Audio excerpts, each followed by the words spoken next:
지금 이 순간 일본 대기업 총수들이 한국행 비행기를 예약하고 있습니다. 14일 후면 일본 TV 산업이 전멸하기 직전입니다. 여러분 충격적인 진실을 아시나요? 일본이 피땀 흘려 TV를 팔면 한국은 소파에 누워서 돈을 셉니다. 지금 일본 전체 디스플레이 기업 중 단 한 곳도 독자적으로 OLED를 만들 수 있는 회사가 없기 때문입니다. 한국의 IMF가 터졌을 때 일본 임원들은 한국을 철저히 무시했습니다. 한국 IMF 어차피 망할 나라였다. 그런데 지금은 LG가 노라고 하면 일본 TV 생산이 멈춥니다. 삼성이 고개를 저으면 일본 공장이 문을 닫습니다. 완벽한 역전, 완벽한 복수, 통쾌한 역사적 반전의 이야기 지금 바로 시작합니다. 저는 야마다 켄지입니다. 소니에서 올레드 개발 총괄 상무로 일하고 있죠. 도쿄대 전자공학과를 졸업하고 입사한 지 25년.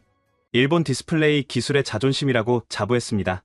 그런데 그날 새벽 제 인생이 완전히 뒤집혔어요. 새벽 4시 집 전화가 미친 듯이 울렸습니다. 야마다 상무님, 지금 당장 회사로 오셔야 합니다. 비서의 목소리가 떨리고 있었어요.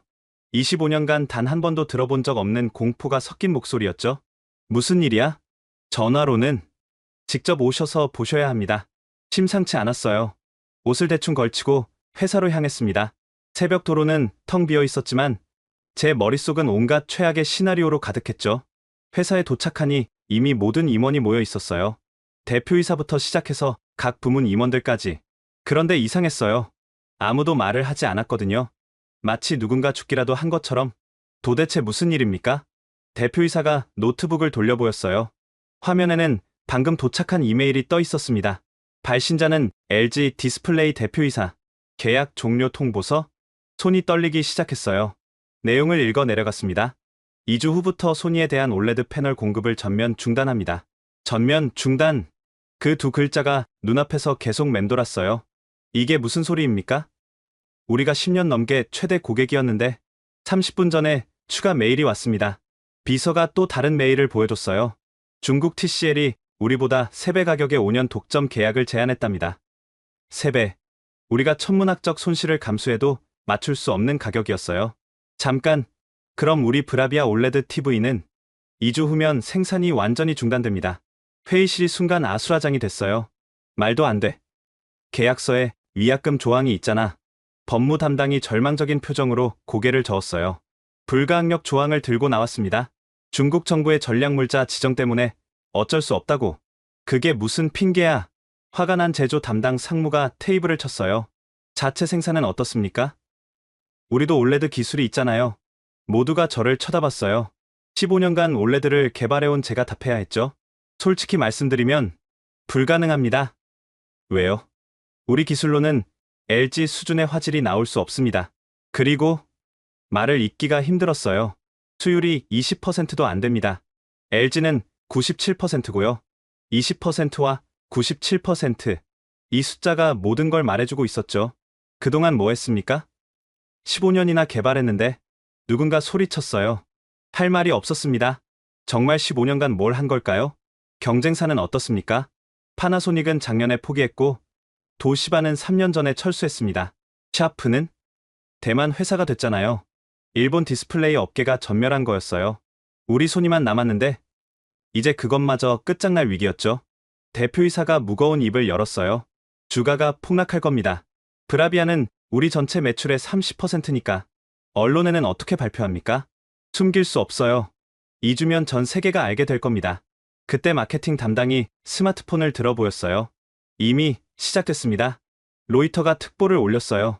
소니 올레드 TV 생산 중단 위기. 기사 제목을 보는 순간 현실이 실감났어요. 정말로 끝이구나. 해결책이 뭡니까? 모두가 침묵했어요. 답은 하나뿐이었으니까요. 한국에 가서 빌어야 합니다. 제가 말했어요. 무릎 꿇고 제발 공급해달라고 사정해야 합니다. 일본의 자존심이 있는데 자존심이 밥 먹여줍니까? 제 목소리가 거칠어졌어요.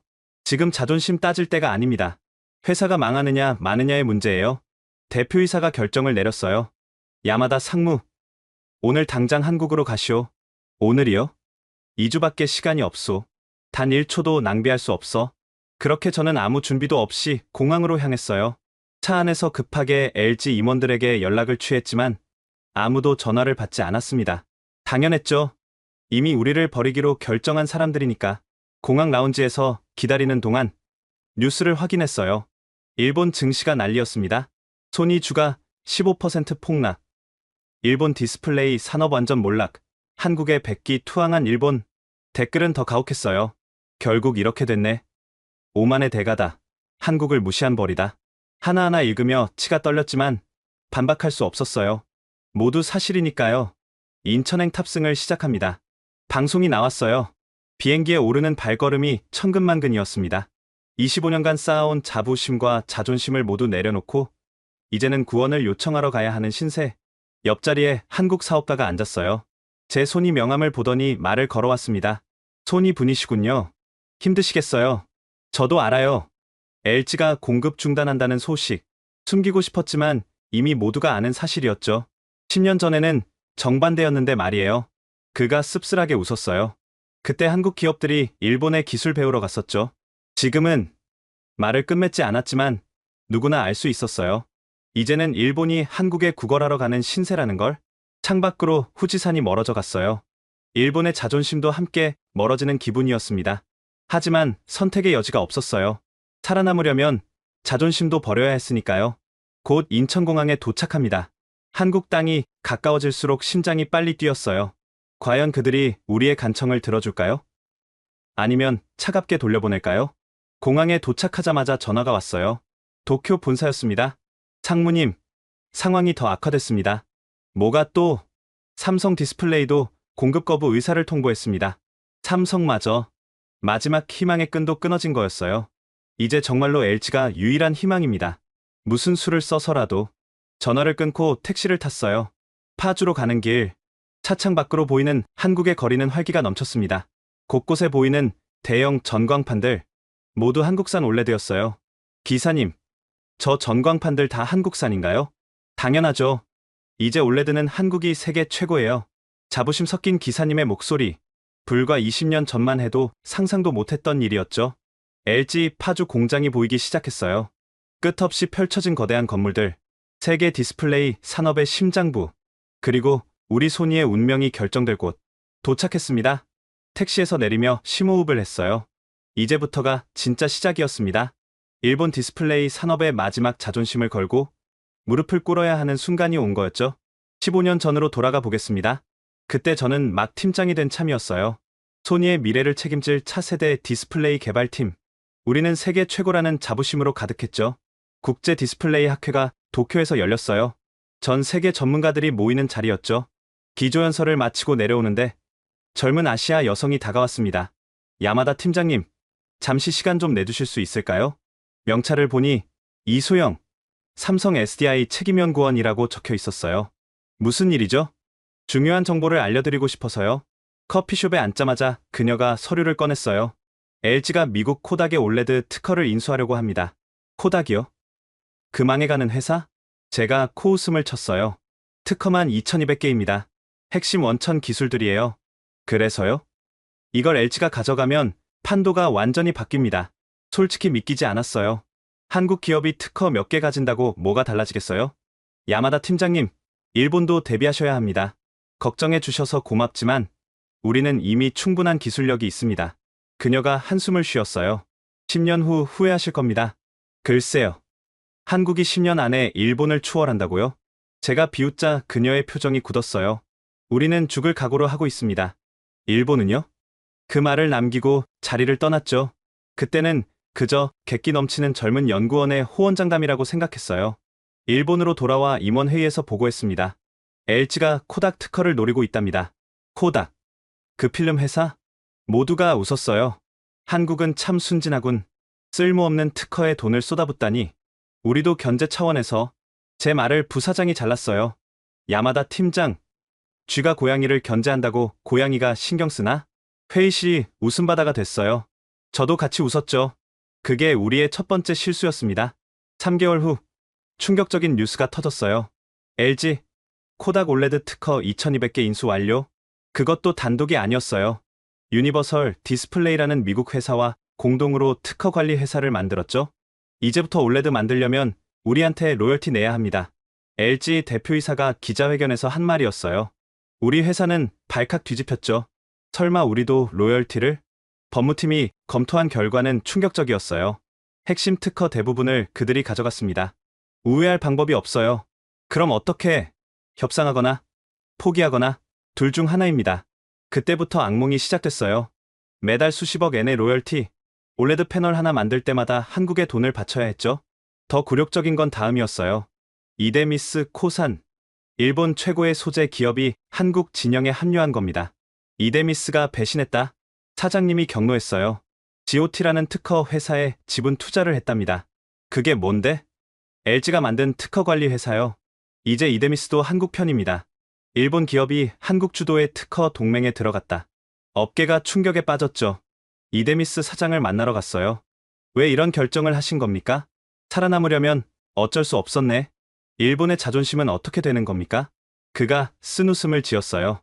자존심이 기술을 만들어주나? 이제 한국이 표준이야. 돌아오는 길에 눈물이 났어요.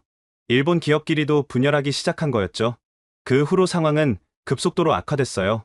2011년 소니와 파나소닉이 합작해서 올레드를 개발하기로 했죠. 일본의 마지막 희망이었어요.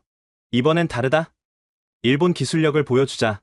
2년간 1조 엔을 투자했어요. 최고의 인재들을 모았죠.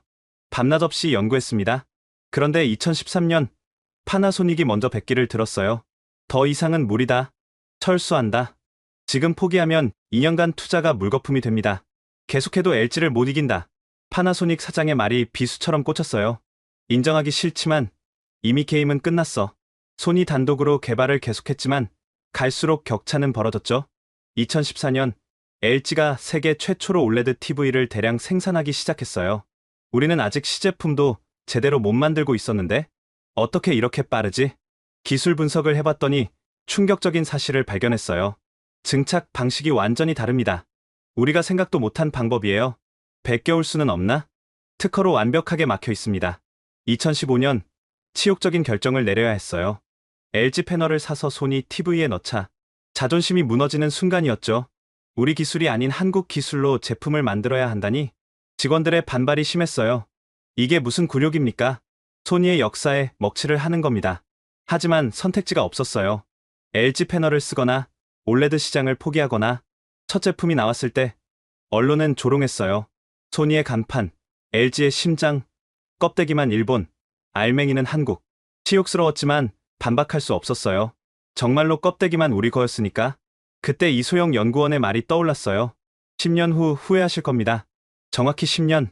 그녀의 예언이 현실이 된 거였죠.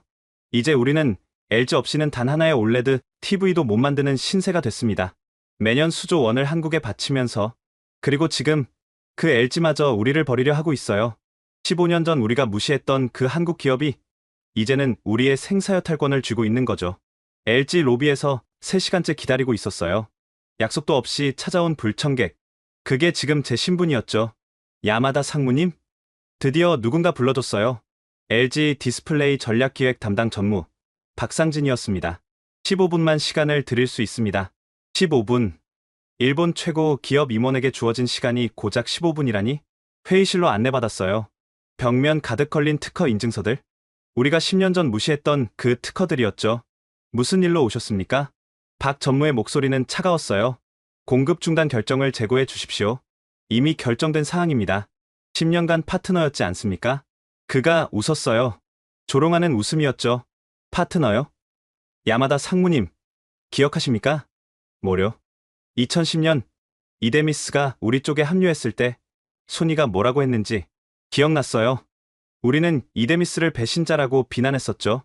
그때 소니는 이데미스와 거래를 끊겠다고 협박했죠. 그건 결국 이데미스는 소니를 선택했습니다. 그리고 망했죠. 이데미스 코산, 한때 일본 최고의 올레드 소재 기업, 지금은 반도체 소재로 겨우 연명하고 있었어요.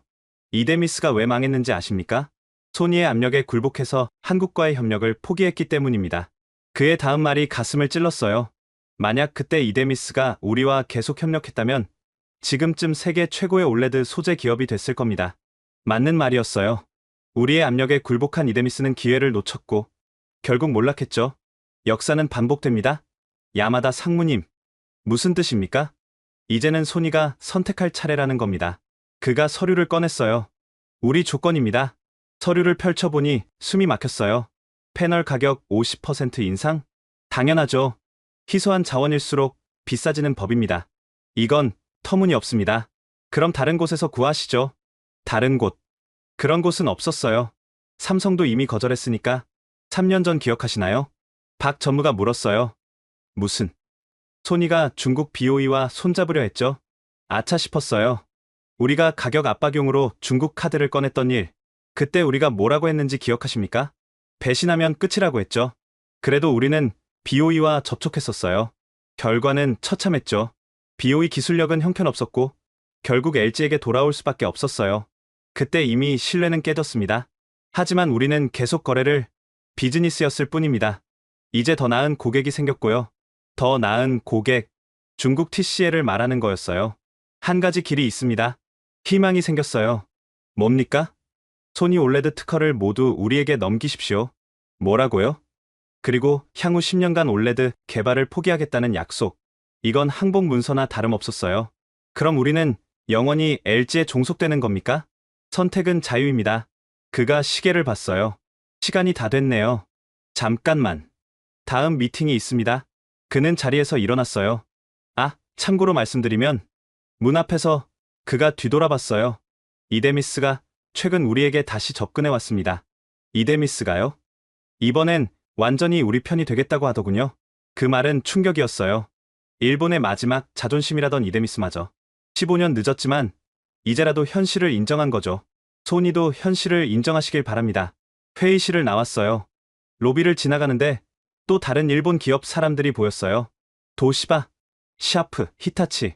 모두 LG에 구걸하러 온 사람들이었죠. 밖으로 나와 택시를 탔어요. 어디로 모실까요? 잠시만. 그냥 좀 돌아주세요. 정신이 없었어요. 머릿속이 하얘졌죠. 전화가 울렸어요. 도쿄 본사였습니다. 어떻게 됐습니까? 상무님. 실패했습니다. 전화 저편이 조용해졌어요. 그럼 이제 특허를 다 넘기고 올레드 개발을 포기하면 공급하겠답니다. 그건 죽으라는 소리나 마찬가지잖아요. 맞아요. 그것과 다름없었죠. 택시 창밖으로 서울 시내가 보였어요. 빌딩마다 걸린 대형 전광판. 모두 한국산 올레드였어요. 10년 전 이데미스가 항복했을 때 우리는 비웃었어요. 겁쟁이들 일하고 일본의 수치라고. 하지만 지금 보니 그들이 옳았어요. 현실을 인정하고 살 길을 찾은 거였죠. 우리는 자존심에 눈이 멀어 현실을 부정했고 결국 이렇게 무릎 꿇게 됐습니다. 호텔로 돌아왔어요. 이데미스 사장에게 전화를 걸었습니다. 야마다 군, 오랜만이네. 사장님, 한 가지 묻고 싶은 게 있습니다. 뭔가? 왜 그때 LG 편에 서신 겁니까? 그가 한숨을 쉬었어요. 미래가 보였기 때문이지. 미래요? 올레드는 한국이 지배할 거라는 미래 말이야. 어떻게 그걸? 야마다 군, 자존심과 현실 중 뭐가 중요한가? 나는 현실을 선택했고 소니는 자존심을 선택했지. 결과는 보다시피고 그의 말이 맞았어요. 이데미스는 비록 한국에 종속됐지만 살아남았고 우리는 자존심을 지키다가 망하기 직전이니까요. 이제라도 늦지 않았어. 현실을 인정하게. 전화를 끊고 침대에 누웠어요. 천장을 바라보며 생각했죠. 15년 전 우리는 정상이었어요. 한국은 우리 밑이었죠. 언제 이렇게 역전된 걸까요? 아마 우리가 잠든 사이 그들은 깨어 있었던 것 같아요. 우리가 자만에 빠져 있을 때 그들은 피를 토하며 뛰었겠죠. 그리고 지금 승자와 패자가 완전히 바뀌었습니다. 한국에서 돌아온 다음 날 긴급 이사회가 소집됐어요. 분위기는 장례식장 같았죠. 특허를 넘기라고요? 이사들이 경악했어요. 그리고 올레드 개발 포기 각서도 써야 합니다. 이건 완전한 항복 아닙니까? 재무 담당이 계산기를 두드렸어요. 특허권 가치만 5천억 엔입니다. 이걸 그냥 넘기라고요? 그럼 올레드 사업을 포기하시겠습니까? 제 질문에 모두가 침묵했어요. 올레드 없는 TV 시장. 그건 죽음과 같았으니까요. 그때 비서가 뛰어 들어왔어요. 파나소닉이 공식 발표했습니다. 화면에 뉴스가 떴어요. 파나소닉, 올레드 TV 사업 완전 철수. 충격이었어요. 우리와 함께 버티던 마지막 일본 기업마저. 파나소닉 대표이사 인터뷰가 이어졌어요. 더 이상 한국과 경쟁은 무의미합니다. 현실을 인정할 때입니다. 그럼 올레드는 포기하는 겁니까? 아닙니다. 이제는 LG의 파트너가 되겠습니다. 파트너. 사실상 하청업체가 되겠다는 선언이었죠. 저들은 살 길을 찾은 거요. 누군가 말했어요. 굴욕적이지만 현명한 선택이야. 대표이사가 결단을 내렸어요. 우리도 결정해야 합니다. 자존심이냐? 생존이냐? 투표가 시작됐어요. 결과는 예상대로였죠. 생존 12표, 자존심 3표. LG 조건을 받아들입니다. 그날 오후 항복 문서에 서명했어요. 소니 올레드 특허 2300개, 15년간 개발한 모든 기술, 미래 기술 개발권까지 모두 LG에 넘겼습니다. 서명하는 손이 떨렸어요. 이게 정말 소니의 미래일까요? 계약서 마지막 페이지. 거기엔 굴욕적인 조항이 있었어요. 소니는 향후 10년간 독자적인 올레드 개발을 하지 않는다. 펜을 들고 한참을 망설였어요. 서명하십시오. LG 법무팀장이 재촉했어요. 이걸 서명하면 우리는 영원히, 아니면 내일부터 올레드 TV 생산을 중단하셔야죠. 선택지가 없었어요. 서명했습니다. 그 순간 일본 언론들이 일제히 속보를 올렸어요. 소니, 한국의 백기투항, 일본 디스플레이 산업 완전 종말. 굴욕의 날, 소니가 무릎 꿇었다. 주가는 하루 만에 20% 폭락했어요. 하지만 이상하게도 다음날 반등했죠. 투자자들은 현실적 선택이라고 평가합니다. 애널리스트의 분석이었어요. 자존심 지키다 망하는 것보다 낫다고 보는 거죠. 직원들의 반응은 극명하게 갈렸어요. 이제 우리는 뭡니까? LG 하청업체입니까? 젊은 엔지니어가 울분을 토했어요. 15년간 개발한 게 이런 결과를 위해서였나요? 할 말이 없었어요. 정말 그런 것 같았으니까요. 하지만 일부는 현실적이었어요. 그래도 살아남았잖아요. 파나소닉처럼 똑똑한 선택이에요. 파나소닉. 그들의 선택이 계속 머릿속에 맴돌았어요. 파나소닉 올레드 사업부장을 만나러 갔어요. 우리도 고민 많았어. 그가 말했어요. 하지만 도시바를 보고 결정했지. 도시바. 자존심 지키다가 결국 중국 기업에 팔린 회사였죠. 차라리 한국 파트너가 되는 게 낫다고 판단했어. 후회 안 하나? 후회? 오히려 홀가분해. 그가 웃었어요. 더 이상 불가능한 경쟁 안 해도 되니까? 하지만 독자 기술이 밥 먹여주나? 돈을 벌어야지. 현실적인 대답이었어요. 다음날 충격적인 발표가 또 나왔어요. 일본 정부 한국 디스플레이 협력 특별법 제정. 사실상 백기투항을 정부가 공식화한 거였어요. 경제산업성 장관이 기자회견을 했어요. 현실을 인정하고 새로운 협력 모델을 만들겠습니다. 일본의 자존심은 어떻게 되는 겁니까? 한 기자가 물었어요. 자존심보다 중요한 건 국민의 일자리입니다. 그 말이 모든 걸 설명했어요. 자존심으로는 먹고 살 수 없다는 걸. LG와 새로운 계약 후 첫 제품이 나왔어요. 소니 브라비아 올레드 최신형. 겉은 소니, 속은 LG. 언론은 조롱했지만 소비자 반응은 좋았어요. 화질이 정말 좋네요. 역시 올레드는 최고야. 아이러니했어요. 소비자들은 그게 한국 기술인지 일본 기술인지 신경 안 썼으니까요. 판매량이 늘었어요. 주가도 회복했고요. 직원들 표정도 밝아졌습니다. 이게 맞는 건가? 혼자 고민했어요. 기술 독립을 포기하고 얻은 안정? 이게 정말 소니의 미래일까요? 어느 날 오래된 서류를 정리하다가 발견했어요. 소니 창업자 모리타 아키오의 어록집. 기술 없는 기업은 미래가 없다. 가슴이 아팠어요. 창업자가 보면 뭐라고 할까요? 하지만 현실은 달랐어요. 기술을 고집하다간 현재도 없었으니까요. 파나소닉 발표 이후 도미노처럼 무너졌어요. 히타치, 미쓰비시, 도시바. 모든 일본 전자 기업이 올레드를 포기했죠. 이제 일본에서 올레드를 만드는 곳은 없어요. 모두 한국에서 수입합니다. 우리가 한때 영원히 1등이라고 믿었던 디스플레이 산업. 완전히 무너진 거예요. 저녁, 바에서 혼자 술을 마셨어요. 옆 테이블에서 젊은이들 대화가 들렸습니다. 일본 기업 너무 한심해. 맞아. 한국한테 완전히 당했잖아. 자존심도 없나 봐. 듣기 거북했지만 반박할 수 없었어요. 정말로 우리는 한심했고, 당했고, 자존심도 버렸으니까요. 하지만 살아남았어요. 그게 중요한 걸까요? 아니면 자존심을 지키며 죽는 게 나았을까요? 답은 모르겠어요. 단지 확실한 건 우리의 성벽은 완전히 무너졌다는 것. 그리고 다시는 쌓을 수 없다는 것. 파나소닉이 백기를 든 날, 그날이 일본 디스플레이 산업의 공식적인 종말이었어요. 역사책에도 그렇게 기록되겠죠. 2024년 일본 디스플레이 산업 항복. 라스베가스 공항에 내리자마자 느꼈어요. 올해 CES는 뭔가 다를 거라는 걸. 곳곳에 한국 기업 광고가 도배되어 있었거든요. 세계 최고 올레드, LG, 혁신의 미래, 삼성. 우리 소니 광고는 구석에 작게 있었어요. 전통의 명가 소니 전통. 이제 우리에게 남은 건 그것뿐이었죠. 전시장으로 가는 길, 택시 기사가 물었어요. CES 가시는군요? 어느 회사세요? 소니입니다. 아, 일본 회사. 예전엔 대단했는데, 예전엔. 그 말이 가슴에 박혔어요. 전시장 입구, 거대한 LG 부스가 가장 먼저 보였어요. 축구장 3개 크기, 가장 좋은 위치를 차지하고 있었죠. 우리 부스는 한참 안쪽, 크기도 LG의 10분의 1이었어요. 부스 설치를 지켜보는데 중국 기자가 다가왔어요. 야마다 상무님, 인터뷰 좀 할까요? 무슨 내용인데요? 일본이 한국에 패배한 소감이요. 패배. 너무 직설적이었지만 사실이었어요. 인터뷰는 사양하겠습니다. 왜요? 부끄러우신가요? 부끄럽다기보다 인정하기 싫었어요. 아직도 마음 한구석엔 자존심이 남아 있었으니까요. 개막 첫날, LG 부스는 인산이네였어요. 새로운 8K 올레드를 공개한다고 했거든요. 호기심에 저도 갔어요. 정말 놀라웠습니다. 세계 최초 8K 롤러블 올레드 TV입니다. TV가 두루마리처럼 말렸다가 펴졌어요. 관객들이 환호했죠. 와, 대박이다. 믿을 수 없어. 역시 한국 기술. 그 순간 누군가 제 어깨를 쳤어요. 야마다 상무님? 돌아보니 애플 디스플레이 담당 부사장이었어요. 오랜만입니다. 소니 부스는 뭘 전시하나요? 아, 맞다. 소니도 LG 패널 쓰시죠? 그가 웃으며 지나갔어요. 굴욕적이었지만 맞는 말이었죠. 우리 부스로 돌아왔어요. 한산했습니다. 관객이 거의 없었어요. 손님이 없네요. 직원이 씁쓸하게 말했어요.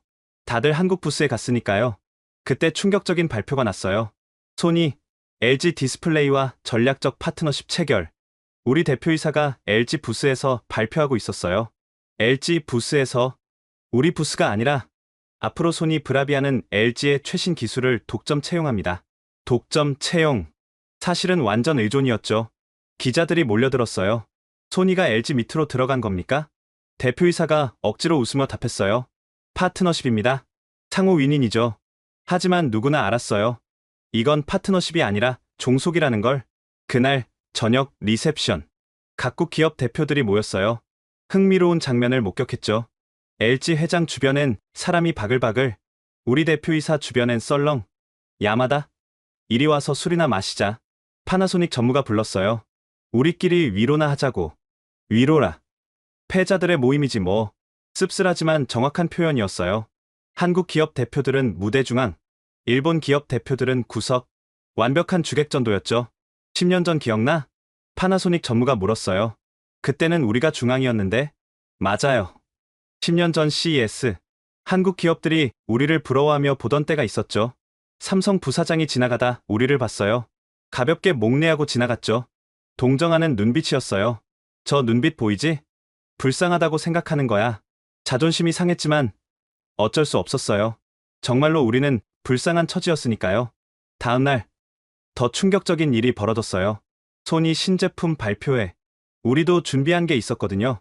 새로운 브라비아 올레드 TV. 발표회장엔 기자가 별로 없었어요. 대부분 삼성 행사에 갔거든요. 대표이사가 제품을 소개했어요. 세계 최고 화질의 브라비아입니다. 한 기자가 손을 들었어요. 그거 LG 패널 아닌가요? 네.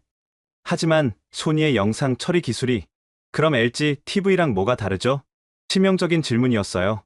대표이사가 말문이 막혔죠. 디자인이 다르고 소프트웨어가. 본질은 같다는 거네요. 기자들이 하나둘 나가기 시작했어요.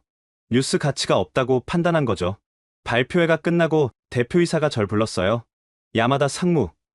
이게 우리 미래야? 세계 최고 무대에서 이런 굴욕을 당해야 하나? 대답할 수 없었어요. 이게 우리가 선택한 길이었으니까요. 전시 마지막 날 CES 어워드가 발표됐어요. 최고 혁신상 LG 롤러블 올레드, 기술 혁신상 삼성 마이크로 LED. 일본 기업은 단 하나도 없었어요. 처음 있는 일이었죠. 시상식장을 나오는데 한국 기자가 물었어요. 일본 기업이 하나도 수상 못했는데 소감이 어떠세요? 기술 개발을 더 열심히 해야겠습니다. LG 기술에 의존하면서요? 비수 같은 질문이었어요. 우리도 노력하고 있습니다. 10년 뒤엔 소니라는 브랜드만 남는 거 아닌가요? 섬뜩한 예언이었어요. 하지만 반박할 수 없었죠. 정말 그럴 수도 있으니까요. 라스베가스를 떠나는 날, 공항에서 LG 임원들과 마주쳤어요. 야마다 상무님, 수고하셨어요. 박상진 전무가 인사했어요. 다음 CES에선 더 좋은 파트너가 되길 바랍니다. 파트너. 그들은 계속 그 단어를 썼어요. 하지만 모두가 아는 진실은 달랐죠. 비행기 안에서 CES 관련 기사를 읽었어요. 한국, 디스플레이 절대 강자 등극. 일본, 완전히 무너지다. 소니의 굴욕, LG 부스에서 발표회. 하나하나가 칼처럼 아팠어요. 옆자리 승객이 말을 걸었어요. CES 다녀오시나 봐요? 네. 어느 회사세요? 소니입니다. 아, 힘드시겠네요. 한국 기업들이 다 쓸어갔다면서요? 그래도 소니는 역사가 있잖아요. 역사. 이제 우리에게 남은 건 과거뿐이었어요. 도쿄에 도착했을 때 깨달았어요. CES 2024는 역사에 이렇게 기록될 거라고. 일본 디스플레이 산업이 공식적으로 한국에 무릎 꿇은 날, 세계가 목격한 굴욕. 그게 라스베가스에서 벌어진 일이었어요. CES에서 돌아온 후 상황은 더 악화됐어요. LG가 보낸 최후 통첩. 다음 달부터 패널 가격 70% 인상. 회의실이 발칵 뒤집혔어요. 70%. 미쳤어요? 이러면 우리 TV 가격이 2배가 됩니다. 팔릴 리가 없죠. 대표이사가 결단을 내렸어요. 야마다 상무. 다시 한국 가시오. 또요. 이번엔 무릎 꿇더라도 설득해 오시오. 무릎 꿇더라도. 대표이사가 직접 그런 말을 했어요. 다음날 새벽, 하네다 공항. 이번엔 혼자가 아니었어요. 재무, 구매, 마케팅 담당 임원들이 함께했죠. 굴욕 여행단이네요. 누군가 자조적으로 말했어요. 비행기 안, 작전 회의를 했어요. 뭘 줄 수 있을까요? 우리가 가진 게 뭐가 있죠? 브랜드 가치, 그것도 떨어지고 있잖아요. 막막했어요. 정말 우리가 줄 수 있는 게 없었으니까요. 인천공항 도착. 이번엔 아무도 마중 안 나왔어요. 알아서 오라는 거였죠. 파주까지 가는 택시 안. 기사님이 물었어요. 일본 분들이시네요? 출장이세요? 네. 비즈니스 미팅이 있어서. LG 가시는구나. 요즘 일본 분들 많이 오시더라고요. 그래요? 어제도 도시바 분들 태웠어요. 다들 표정이 어둡던데. 우리 표정도 어두웠어요. 구걸하러 가는 사람들이 밝을 리 없죠. LG 본사 도착. 이번엔 1시간 기다렸어요. 대기실엔 우리만 있는 게 아니었죠. 중국 하이센스, 터키 베스텔, 인도 VU 모두 패널을 구하러 온 사람들이었어요. 경쟁이 치열하네요. 구매 담당이 걱정스럽게 말했어요. 드디어 회의실로 안내됐어요. 이번엔 LG 대표이사가 직접 나왔습니다. 멀리서 오셨네요. 정중하지만 차가운 인사, 승자의 여유가 느껴졌어요. 가격 재고를 부탁드립니다. 우리 대표이사가 머리를 숙였어요. 일본 대기업 대표이사가 고개를 숙이다니 70%는 너무 과합니다. 시장 가격입니다. 수요가 많으니까요.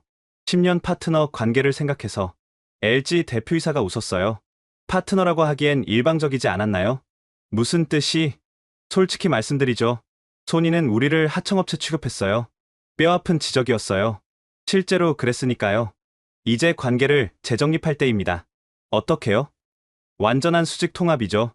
수직 통합. 그게 뭘 의미하는지 알았어요. 소니 TV 사업부를 LG에 매각하시죠. 충격적인 제안이었어요. TV 사업부를 팔라니 그건 불가능합니다. 그럼 다른 길을 찾으세요. 협상은 1시간 만에 끝났어요. 아무 선거 없이 호텔로 돌아왔어요. 무거운 침묵 속에 저녁을 먹었죠. 정말 TV 사업을 팔아야 할까요? 마케팅 담당이 물었어요. 그럼 소니는 뭐가 되는 거죠? 개인기 회사? 쓴 웃음이 나왔어요.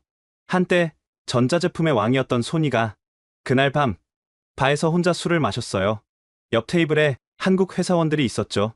일본 애들 완전 끝났어. 맞아. 이제 우리 시대야. 소니도 곧 망하겠지? 듣기 힘들었지만 이해했어요. 그들 입장에선 통쾌하겠죠. 다음날 아침 뜻밖의 전화가 왔어요. 야마다 상무님. 최현석입니다. LG 디스플레이 연구소장이었어요. 비공식적으로 만날 수 있을까요? 희망이 생겼어요. 혹시 다른 방법이 있을까? 명동의 작은 카페. 그가 먼저 말을 꺼냈어요. 개인적으로 소니를 존경합니다. 트리니트론, 워크맨, 플레이스테이션. 다 소니가 만든 혁신이죠. 과거 이야기죠. 하지만 그 DNA는 남아있지 않나요? 그가 제안을 했어요. 공동 개발은 어떻습니까? 공동 개발이요? 차세대 디스플레이를 함께 만드는 거예요. 하지만 우리는 개발 포기 각서를 올레드 말고 다른 기술이요. 마이크로 LED라던가 한 줄기 빛이 보였어요. 대신 조건이 있습니다. 역시 쉽지 않았죠. 뭔가요? 일본 정부 보조금을 받아오세요. 정부 보조금을? 네. 한일 공동 프로젝트로 포장하면 가능할 겁니다. 금액은요? 최소 1조 엔. 1조 엔. 천문학적 금액이었어요. 그리고 소니 게임 사업부의 기술 협력도 필요합니다. 게임 사업부요? VR 디스플레이 개발에 필요해요. 이건 사실상 소니 전체를 요구하는 거였어요. 생각해 보겠습니다. 시간이 없어요. 중국이 치고 올라오고 있거든요. 카페를 나왔어요. 복잡한 심정이었죠. 공동 개발. 굴욕적이지만 유일한 활로였어요. 도쿄로 돌아가는 비행기 안. 보고서를 작성했어요. LG와의 공동 개발 제안. 하지만 알고 있었어요. 이것도 결국 종속의 연장이라는 걸. 그래도 완전히 망하는 것보단 나았어요. 살아남아야 미래도 있으니까요.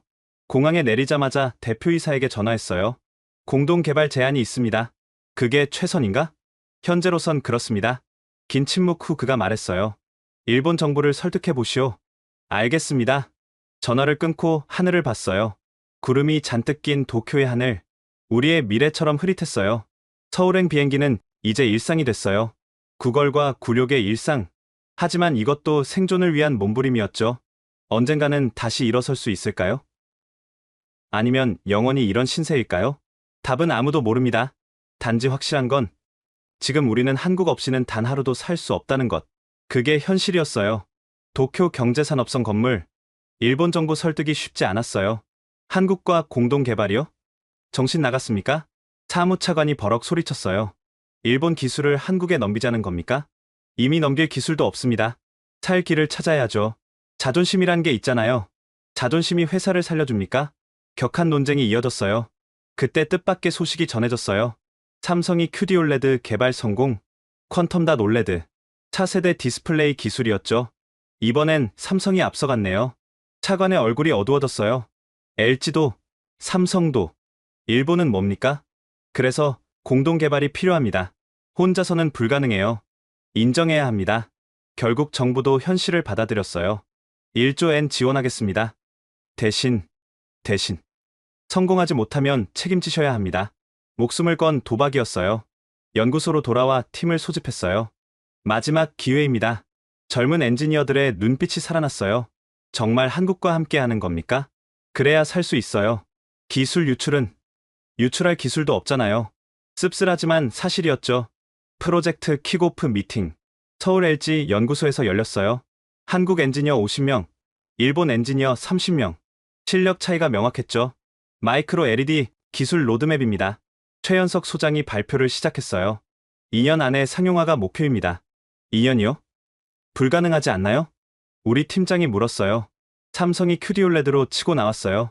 늦으면 죽습니다. 압박감이 느껴졌어요. 첫 주 공동 작업. 충격의 연속이었죠. 한국 팀의 작업 속도는 우리의 3배. 밤 12시까지 기본. 새벽까지도 일했어요. 이런 속도로 어떻게? 우리 엔지니어가 혀를 내둘렀어요. 적응하세요. 이게 한국식입니다. 한국 팀장이 단호하게 말했죠. 하지만 놀라운 일이 벌어졌어요. 우리 젊은 엔지니어들이 변하기 시작한 거예요. 한국 팀에 지고 싶지 않아요. 자존심이 발동한 거죠. 오랜만에 보는 열정이었어요. 한 달 후, 첫 시제품이 나왔어요. 실패작이었지만 의미가 있었죠. 실패해도 빠르게 실패하자. 한국식 개발 철학이었어요.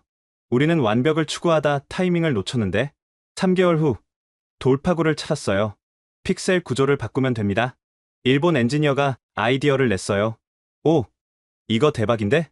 한국 엔지니어들이 인정했죠. 처음으로 진짜 협력이 시작된 거예요. 하지만 위기도 있었어요.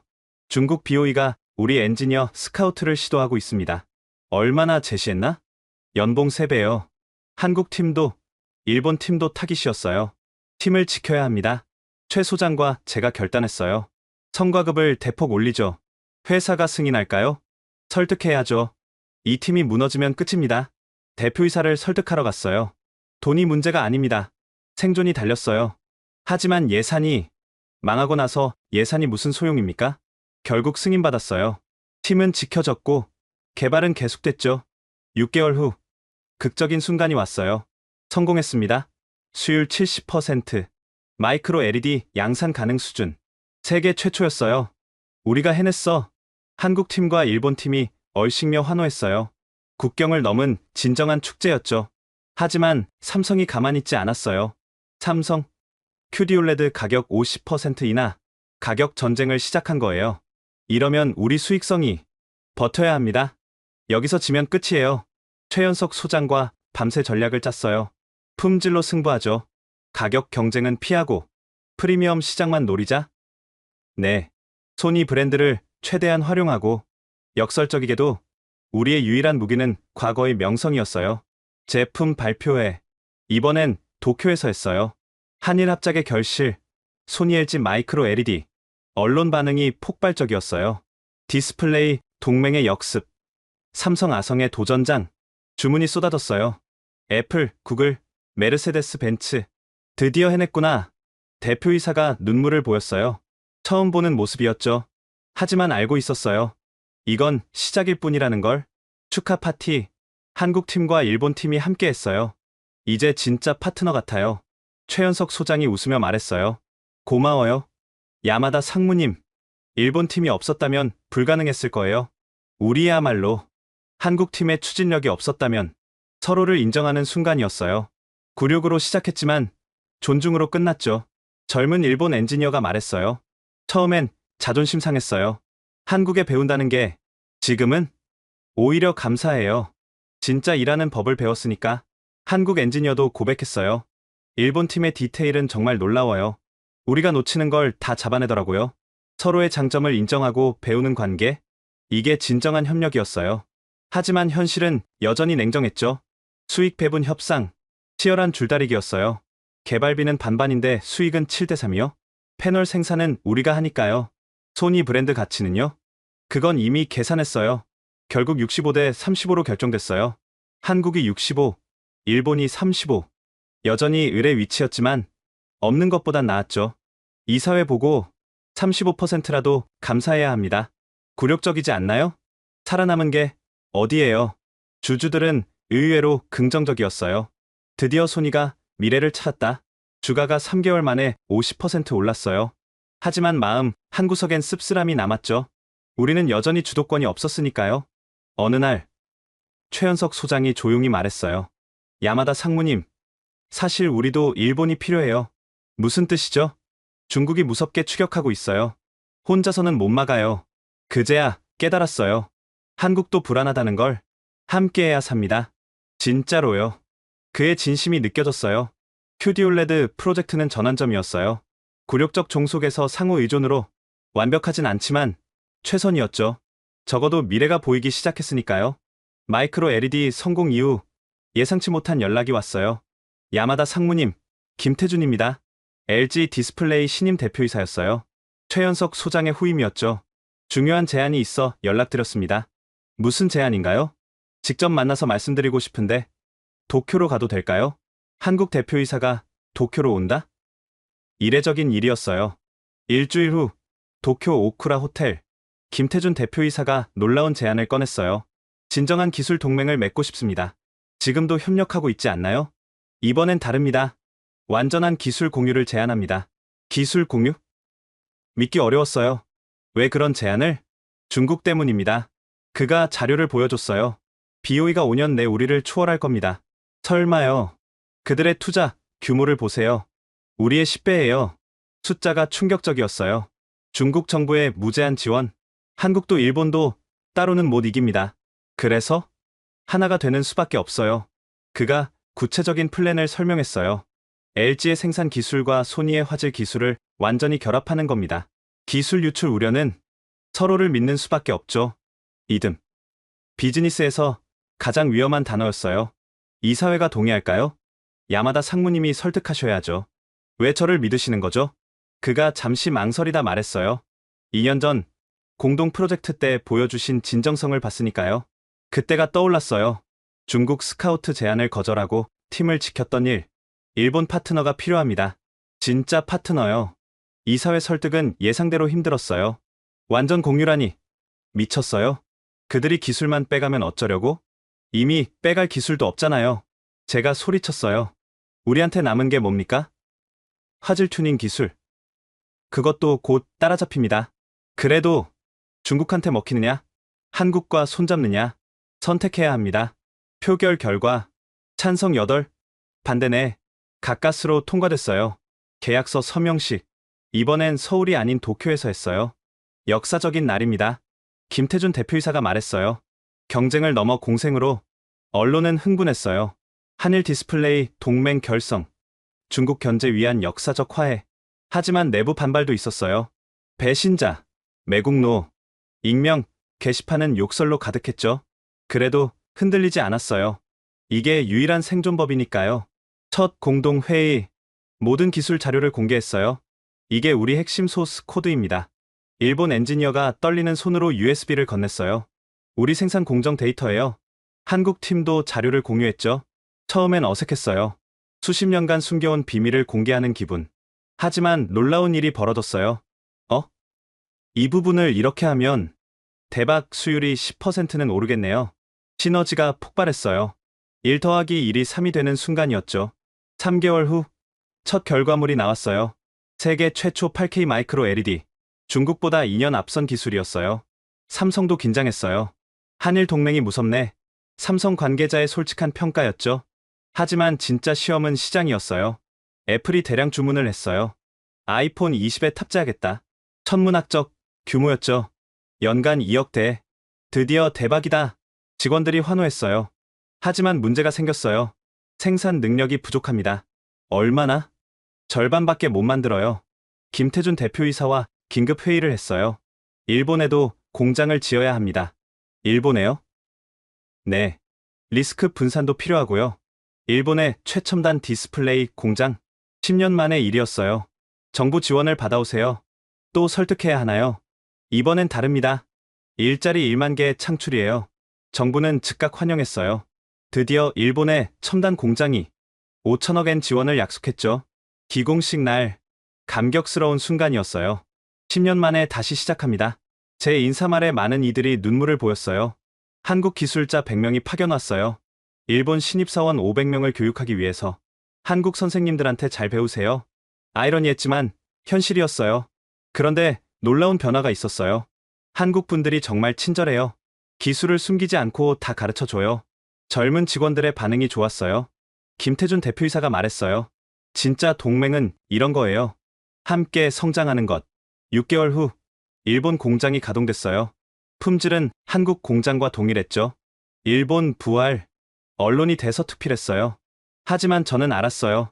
이건 부활이 아니라 새로운 시작이라는 걸. 과거의 일본은 죽었어요. 하지만 새로운 일본이 태어났죠. 한국과 함께하는 일본. 그게 우리의 미래였어요. 공장 가동 1주년. 특별한 행사가 준비됐어요. 한일 디스플레이 동맹 공식 출범식. 단순한 행사가 아니었어요. 양국 정상이 참석하는 국가적 이벤트였죠. 이렇게 큰 행사가 될 줄은. 김태준 대표이사도 놀랐어요. 행사 준비는 쉽지 않았어요. 과거사 문제가 발목을 잡았거든요. 일본이 먼저 사과해야 한다. 한국이 너무 오만하다. 양국 여론이 들끓었어요. 그때 김 대표이사가 제안했어요. 우리가 먼저 화해의 손을 내밀죠. 어떻게요? 기술자들의 이야기로요. 특별 다큐멘터리를 제작했어요. 30년간 경쟁했던 한일 엔지니어들의 이야기. 촬영 중 놀라운 사실이 밝혀졌어요. 사실 1990년대에 삼성에서 기술 배우러 왔을 때 은퇴한 일본 엔지니어가 고백했어요. 몰래 도와줬어요. 일본인으로서가 아니라 엔지니어로서. 왜 그러셨어요? 기술은 발전해야 하니까요. 국경이 무슨 상관입니까? 한국 엔지니어도 비밀을 털어놨어요. 2000년대 초 일본 엔지니어들이 구조조정될 때 우리가 몰래 스카우트했죠. 배신이라고 욕먹지 않았나요? 욕은 먹었지만 그분들 덕분에 한국 디스플레이가 성장했어요. 서로가 서로를 도왔던 역사. 알려지지 않은 진실이었어요. 다큐 방영 후 여론이 바뀌었어요.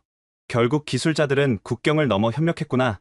정치가들만 싸웠지 현장은 달랐네. 출범식 당일 도쿄 국제포럼에 3,000명이 모였어요. 양국 정상의 공동선언. 과거를 넘어 미래로. 그리고 역사적인 양해각서 서명.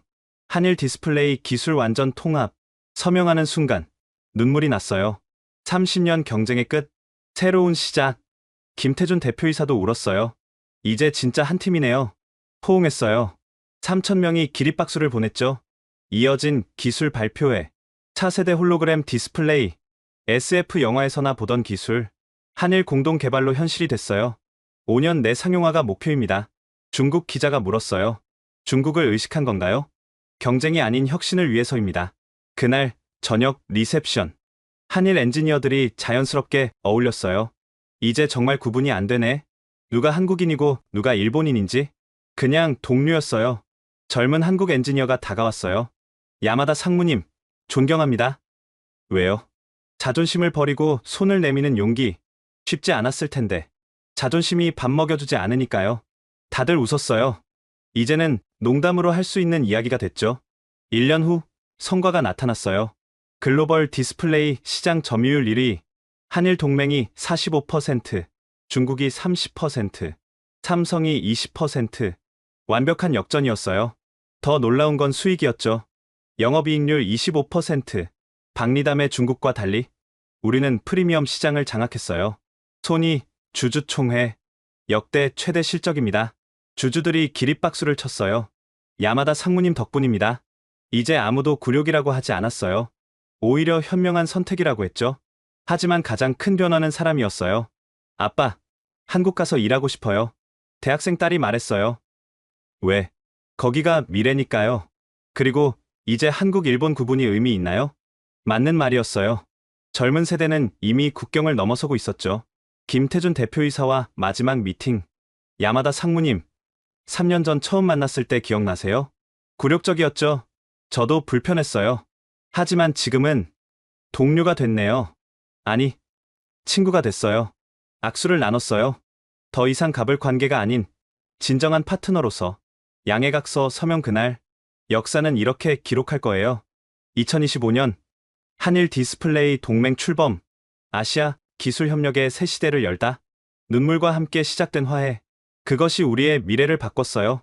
중국 BOE가 공격적으로 치고 올라왔어요. 가격 50% 인하. 2년 품질 보증. 터무니없는 조건이었죠. 하지만 위협적이었어요. 긴급 전략 회의. 한일 양쪽 임원진이 모였어요. 이대로면 중저가 시장을 다 뺏깁니다. 품질은 우리가 앞서지만 가격이 절반이면 품질은 의미 없어요. 위기감이 감돌았어요. 그때 김태준 대표이사가 말했어요. 정면 대응은 함정입니다. 그럼? 우리만의 길을 가야죠. 그가 비밀 프로젝트를 공개했어요. 투명 디스플레이입니다. 유리창이 디스플레이가 되는 기술. 미래 기술의 정점이었죠. 이게 가능해요? 한일 기술을 합치면 됩니다. 6개월간 비밀 개발. 한국 100명, 일본 80명. 선택된 최정예들이었어요. 개발 과정은 험난했어요. 투과율이 안 나와요. 전력 소비가 너무 커요. 매일이 실패의 연속. 하지만 포기하지 않았죠. 우리가 못하면 아무도 못해요. 한일 엔지니어들의 의지. 국경을 넘은 자부심이었어요. 그리고 드디어 성공했습니다. 투과율 80%. 세계 최초였어요. BOE는 아직 올레드도 제대로 못 만드는데 제품 발표회. 전 세계가 주목했어요. 미래가 현실이 됩니다. 시연하는 순간 장내가 숨을 멈췄어요. 투명한 유리가 순식간에 선명한 화면으로. 이건 마법이야. 한 기자가 외쳤어요. 주문이 폭주했어요. 테슬라, 벤츠, 애플, 구글. 자동차 앞유리 전체를 디스플레이로. 건물 외벽을 거대한 스크린으로. BOE는 당황했어요. 가격 경쟁이 무의미해진 거죠. 그들은 과거와 경쟁하고 우리는 미래를 만든다. 김 대표이사의 말이 현실이 됐어요. 중국 정부가 직접 나섰어요. 기술 이전을 요구합니다. 불가능합니다. 중국 시장에서 퇴출시키겠어요. 그러세요. 우리는 두려워하지 않았어요. 중국 말고도 시장은 많으니까요. 오히려 역공을 펼쳤어요. 아세안, 인도와 기술 파트너십 체결. 중국 포위망을 구축한 거죠. BOE가 백기를 들었어요. 협력하고 싶습니다. 조건이 있습니다. 뭐죠? 기술 탈취 시도 중단. 공정한 경쟁. 굴욕적이지만 그들도 받아들였어요. 투명 디스플레이 없이는 미래가 없으니까요. 1년 후 시장 판도가 완전히 바뀌었어요. 프리미엄 시장 한일, 동맹 70% 중저가, 시장 중국 60%. 역할 분담이 명확해졌죠. 소니 실적 발표. 사상 최대 매출. 영업이익률 30%. 부활이 아니라 새로운 전성기였어요. 은퇴식 날, 40년 만에 회사를 떠나는 날이었어요. 야마다 상무님, 수고하셨습니다. 직원들이 기립박수를 보냈어요. 김태준 대표이사가 깜짝 선물을 준비했어요. 한일 디스플레이 명예 고문으로 모시고 싶습니다. 제가요? 두 나라를 이은 분이니까요. 눈물이 났어요. 굴욕으로 시작해서 명예로 끝나다니. 마지막 인사. 여러분, 자존심은 중요합니다. 하지만 더 중요한 건 미래입니다. 과거에 갇히지 마세요. 손 내밀 용기를 가지세요. 경쟁자도 친구가 될 수 있습니다. 젊은 직원들의 눈빛이 빛났어요. 그들이 만들 미래가 기대됐죠. 공항으로 가는 길, 도쿄 거리는 투명 디스플레이로 가득했어요. 한일 합작품이 만든 새로운 풍경, 우리가 함께 만든 미래. BOE를 이긴 건 기술이 아니었어요. 협력이었죠. 진정한 승리는 적을 무너뜨리는 게 아니라 함께 성장하는 것. 그 교훈을 남기고 저는 은퇴했습니다. 프로젝트 성공 후 한 달, 도쿄 긴자의 작은 이자카야, 한일 엔지니어들의 비공식 모임이 있었어요. 오늘은 일도 직급도 잊어요. 그냥 친구로 만나는 거예요. 김태준 대표이사가 제안했죠. 양복 대신 편한 옷차림. 30명 정도 모였어요. 첫 잔은 뭘로? 사케와 소주를 반반 섞어요. 그게 뭐야? 한일 폭탄주죠. 다들 웃었어요. 3년 전엔 상상도 못했을 화기애애한 분위기. 술이 돌자 진솔한 이야기가 나왔어요. 사실 처음엔 정말 싫었어요. 일본 엔지니어가 고백했어요. 한국한테 배운다는 게 자존심 상했죠. 우리도 마찬가지였어요. 한국 엔지니어가 답했어요. 일본이 진심일까 계속 의심했거든요. 언제 마음이 바뀌었어요? 야마다 상무님이 중국 제안을 거절했을 때요. 그때가 떠올랐어요. 3배 연봉을 거절하고 팀을 지켰던 날. 왜 그러셨어요? 배신하고 싶지 않았어요. 신뢰를 지키고 싶었고요. 그게 전환점이었어요. 김태준 대표이사가 말했어요. 진심은 통한다는 걸 알았죠. 젊은 엔지니어들도 속마음을 털어놨어요. 부모님이 반대했어요. 일본 놈들 믿지 말라고. 우리 아버지도요. 한국은 적이라고. 그런데 지금은 자랑스러워해요. 아들이 미래를 만든다고. 2차로 노래방에 갔어요. 한국 노래, 일본 노래 번갈아 가며 야마다 상무님도 한 곡. 제가요?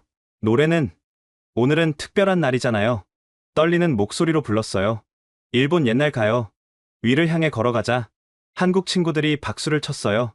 가사를 모르는데도 따라 불렀죠. 김 대표이사가 한국 노래를 불렀어요. 희망의 나라로. 이번엔 우리가 따라 불렀어요. 가사는 몰라도 마음은 통했으니까요. 3차, 포장마차. 진짜 한국식이네요. 일본 친구들과 여기 오고 싶었어요. 라면과 오뎅을 나눠 먹으며 더 깊은 이야기를 나눴어요. 사실 기술보다 중요한 걸 배웠어요. 한국 엔지니어가 말했어요. 뭐요? 일본의 배려 문화요. 상대를 생각하는 마음. 우리도 배웠어요. 한국의 추진력과 열정. 결국 서로가 서로의 스승이었네요. 새벽 2시. 헤어지기 아쉬워 택시를 안 타고 걸었어요. 10년 후엔 어떻게 될까요? 국경이 의미 없어지겠죠. 한일이 아니라 그냥 우리. 좋네요. 그런 미래. 도쿄타워가 보였어요. 한일 공동 프로젝트로 새로 만든 LED 조명이 빛나고 있었죠. 저 불빛처럼 우리도 함께 빛나는 거예요. 누군가 시적인 말을 했어요. 마지막 인사. 내일 또 봐요. 아니, 오늘이네요. 벌써 새벽이니까. 웃으며 헤어졌어요. 적이 아닌 동료로, 경쟁자가 아닌 친구로. 그날 밤을 잊을 수 없어요. 진정한 화해는 정상회담이 아니라 이런 소소한 일상에서 오는 거더라고요. 술잔을 나누며 마음을 열고, 노래를 부르며 하나가 되고, 함께 걸으며 미래를 꿈꾸는, 그게 진짜 화해였어요. 지금으로부터 5년 후를 상상해 봅니다.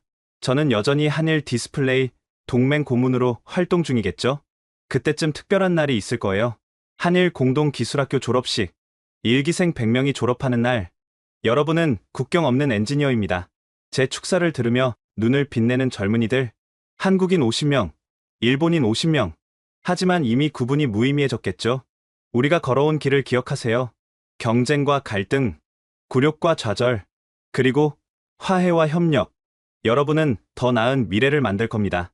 졸업생 대표가 답사를 할 거예요. 한국인인지 일본인인지 모르는 완벽한 이중언어 구사자겠죠? 선배님들이 문을 열어주셨어요. 이제 우리가 더 넓은 길을 만들겠습니다. 그래요? 이게 우리가 바라는 미래예요. 그때쯤 발표될 통계. 한일 디스플레이 동맹 세계 시장 점유율 55%. 부동의 1위일 겁니다. 하지만 숫자보다 중요한 건 이제 아무도 한국 기술, 일본 기술을 구분하지 않는다는 것. 그냥 우리 기술이겠죠. 김태준 회장이 은퇴사에서 말할 거예요. 그도 이제 은퇴할 나이가 되겠죠. 야마다 고문과 함께한 10년. 제 인생 최고의 시간이었습니다. 저도요. 김 회장님. 우리는 포옹할 거예요. 한때 적이었고, 가불이었고, 이제는 평생 친구인 사이. 신임 대표이사는 한일 공동대표 체제일 겁니다. 한국인과 일본인이 함께 완벽한 균형과 조화. 마지막으로 젊은이들에게 하고 싶은 말. 과거에 갇히지 마세요. 자존심보다 미래가 중요해요. 손 내밀 용기를 가지세요. 경쟁자도 동반자가 될 수 있어요. 그리고 함께하면 불가능은 없습니다. 이것이 제가 걸어온 길이고 우리가 만든 기적이고 여러분이 이어갈 미래입니다. 감사합니다. 그리고 화이팅! 아니, 간발해. 아니, 그냥 함께 행복합시다. 지금까지 일본 디스플레이 산업의 충격적인 몰락 이야기였습니다. 한때 세계를 지배했던 기술 강국이 무릎 꿇기까지. 자존심과 오만이 만든 비극인지 아니면 시대의 필연인지 여러분은 어떻게 생각하시나요? 구독과 좋아요로 여러분의 생각을 들려주세요. 지금까지 원더풀 해외 사연이었습니다.